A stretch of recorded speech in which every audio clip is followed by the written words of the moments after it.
Good morning मित्रांनो. मी आता चाललो आहे कामावर स्काय वॉक करून डस्टबिन बॅग विकायला. डस्टबिन बॅग विकते का थोडंफार पैसे भेटतात. खूप दिवसानंतर मी ब्लॉग बनवतो, कारण की ब्लॉग तर दरवेळी बनवतो, पण जे ब्लॉग असतात ते नेट नसल्यामुळे मला ब्लॉग सेंड करता येत नाही. बाची जे आहे ते नेट संपवून टाकते, म्हणून मला ब्लॉग सेंड करता येत नाही. तसं तुम्हाला सांगितलेलं बाचीचं पण कोर्टाचा कच्चा केस चालू आहे.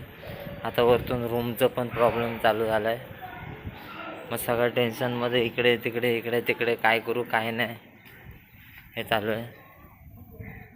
आता आईला औषध वगैरे देऊन आता चाललो आहे मुंबईला चाललो. बॅग घेऊन येतो मुंबईवरून आणि मग ठाण्याला बघू किती धंदा होतो काय होतो.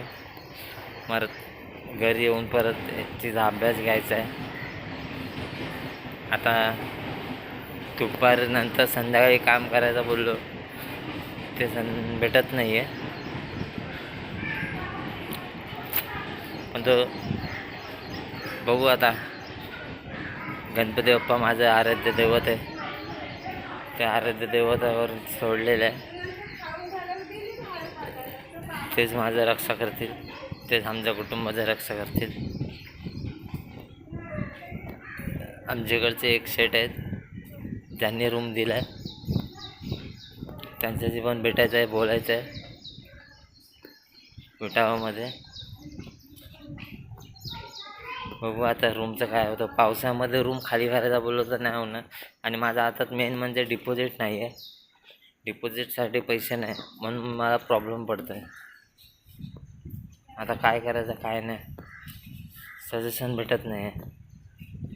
भावासाठी मुलगी बघायचं आहे, माझ्यासाठी मुलगी बघायचं आहे. आता हे मुलगी भेटणं म्हणजे लग्नासाठी खूप कठीण आहे.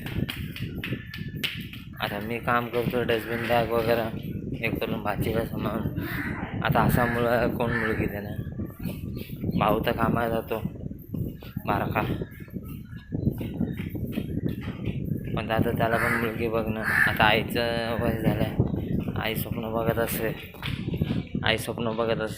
की माझ्यासमोर तर पुढे लग्न होऊ दे.